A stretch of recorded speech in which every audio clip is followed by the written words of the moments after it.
To replace the battery for this key fob, notice here it has one tab right here and then one tab on the other end. So what we will do is we will press both of these tabs at once and then pull the key outwards. Just like that, there's the key taken out. Coming back to the key fob, make sure that these buttons are facing towards yourself, and then we press and hold these two tabs at the top again. This time I'll be using a tool like this. What I will do is that I will slightly punch it in that spot right there and then push it upwards.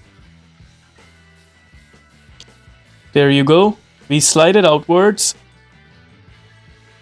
And there's the key for the remote. We pull it out.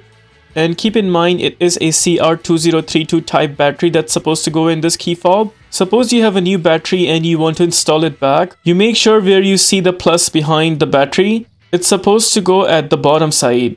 So just like that. Battery is in position.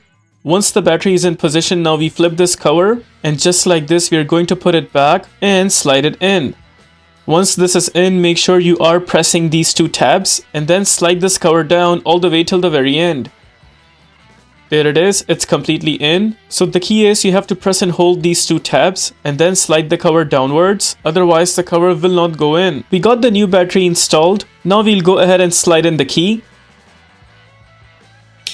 Just like that, and that is how we replace the battery for this remote. If this video helps you in any way, please consider liking this video and subscribing to our channel.